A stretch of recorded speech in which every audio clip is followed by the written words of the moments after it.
방은 얼어 있었다. 이탈리아 8월의 밤이라는 것은 아무 의미가 없었다. 벽돌 사이에서 냉기가 스며들어와 공기 자체가 단단해져 있었다. 가브리엘 신부의 입에서 작은 흰색 안개가 피어올라 사라졌다. 세 번째였다. 세 번째 예시. 이전과는 다르다는 것을 처음 발아래로 느꼈다. 바닥의 차움이 발바닥을 통해 뼈까지 올라오는 것처럼 그의 오른손은 작은 여자아이의 머리 위에 있었다. 10살, 이탈리아 남부의 작은 마을, 루시아. 검은 머리카락이 이불 위로 흘러내렸다. 눈은 닫혀 있었다. 너무 깊은 잠처럼. 하지만 잠이 아니었다. 가브리엘은 왼손으로 성경을 붙잡고 있었다. 보보색 스톨이 목에서 루시아의 목까지 길게 내려져 있었다. 스톨의 끝이 그녀의 목 위에 놓여 있었다. 교회가 정해진 것처럼 루시아의 어머니는 문 곁에서 무릎을 꿇고 있었다. 이웃 할머니 한 명이 그곳에 있었다.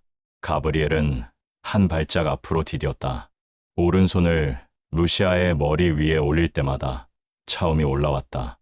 마치 그 아래에 깊은 우물이 있는 것처럼. 엑소사자머스티드, 우리는 너를 추방한다. 가브리엘의 목소리가 작은 방 안에 떨어져 내었다. 공기가 진동했다. 그의 목소리는 떼었지만 손은 움직이지 않았다. In nomen Patris, et Filii, et Spiritus Sancti, 성부와 성자와 성령의 이름으로. 루시아는 움직이지 않았다. Fade retro Satana, 물러가라 사탄. 한 글자 하나가 방 안에 떨어져 내었다. 벽이 진동했다. 가브리엘은 루시아의 눈꺼머리가 약간 떼었다는 것을 보았다. 그 아래의 흰색이 아주 작은 양으로 움직였다. 그때 루시아의 입이 열렸다. 처음에는 소리가 아니었다. 숨, 아주 작은 숨. 그리고 그 숨 안에서 무엇이 움직였다. 루시아의 눈이 벌려졌다. 흰색이 아니었다. 가브리엘은 멈추지 않았다. 크락사크라싯 밀락스, 거룩한 십자가가 나의 빛이 되거든. 루시아의 작은 몸이 이불 안에서 등을 강하게 활처럼 이루었다. 어머니가 소리를 질렀다. 가브리엘은 왼손의 성경을 더 붙잡았다. 그리고 그 순간 루시아의 입에서 나온 소리는 라틴어였다. 정확한 라틴어. 그리고 그것은 주기도문이었다. 하지만 뒤집어진 주기도문. Malo en nos liberasse. Temptation in nos inducas noste. 주기도문의 마지막 구절. 단어의 순서까지 거꾸로 뒤집어서 라틴어의 문법이 부서지지 않고 그대로 거울로 비친 것처럼. 다만 악에서 구하소서 이것을 거꾸로. 루시아는 라틴어를 배운 적이 없었다. 이 마을의 누구도 라틴어를 쓰지 않는다. 가브리엘은 눈을 떼었다. 어머니가 바닥에 주푸해져 있었다. 세 번째 예시. 여기까지. 실제 사례. 이 이야기는 상상의 산물이 아닙니다. 1949년 미국 세인트루이스. 14세의 소년이 강령술판을 사용한 후 이상 증세를 보였습니다. 침대가 흔들리고 물건이 날아다니고 소년의 몸에 붉은 글자가 솟아올라 나타났습니다. 윌리엄 보던 신부님이 집전한 구마는 3개월에 걸쳐 30회 이상 진행되었습니다. 소년은 신부님에게 침을 뱉고 라틴어로 욕설을 퍼부었지만 결국 평범한 삶으로 돌아갔습니다. 이 사건은 후에 영화 엑소시스트의 실제 모델이 되었습니다. 독일에서는 안넬리제 미엘이라는 독실한 신자가 간질과 정신, 질환 증세를 보이면서 본인이 영적으로 시달린다고 믿었습니다. 10개월에 걸친 60회 이상의 구마 예식이 진행되었지만 그녀는 결국 영양실조와 탈수로 사망했습니다. 이 사건 이후 가톨릭 교회는 구마 예식 전 의학적 진단을 더 엄격하게 강화했습니다. 로마 교황청도 공식 매뉴얼에 이를 명확히 적었습니다. 구마 예식 전에 반드시 의학 전문가와 상담하여 정신적 질환의 가능성을 최대한 배제해야 한다. 실제 구마 사제들은 이 일을 공포가 아닌 사랑의 직무라고 말합니다.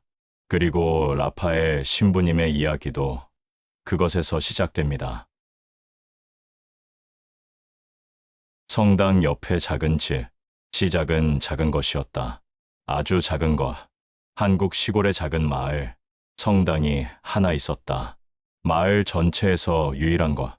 작은 성당이었다. 하지만 그 마을의 사람들에게는 마을 자체였다.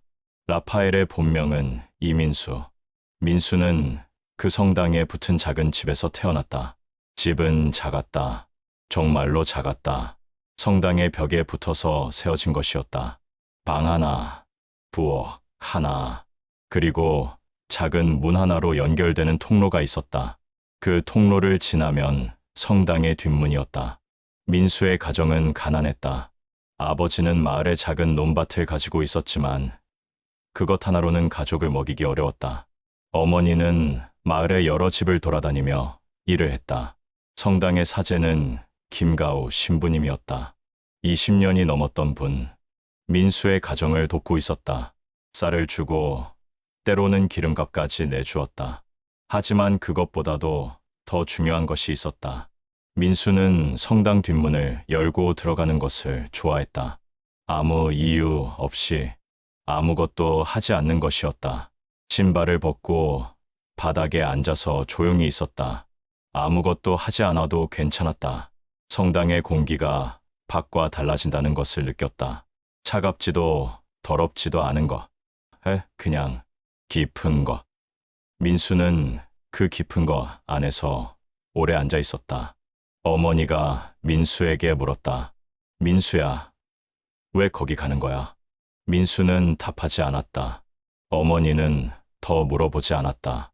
민수는 5살이었다.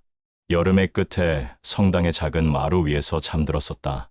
꿈을 꾸었다. 아무것도 없는 꿈이었다. 아주 따뜻한 밝은 것 안에 있었다. 그리고 그 안에서 누군가의 목소리가 들렸다. 하지만 무엇을 말했는지는 기억하지 못했다.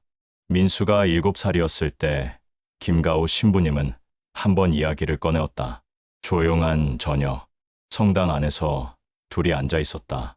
옛날에 악마를 쫓는 신부님이 계셨어. 민수는 귀가 새졌다. 어떤 신부님이요? 김가우 신부님은 잠시 생각하다가 답했다. 아주 강한 신앙을 가진 분.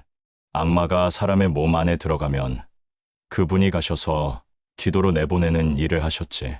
민수는 그때 처음으로 그런 일이 있다는 것을 알았다. 저도 그런 신부님이 될 수 있을까요? 그 말이 나오기 전에 민수는 생각을 하지 않았다. 그냥 나왔다. 김가우 신부님은 민수를 바라보았다. 그리고 아무 말도 하지 않았다. 이 이야기는 실제 가톨릭 교회의 구마 예식과 교회법을 기반으로 작성되었습니다. 구마 예식의 세세한 내용은 로마 교황청의 공식 예식서 레추엘 로마늄과 1999년 개정본 디 엑소시스밋을 참조했습니다.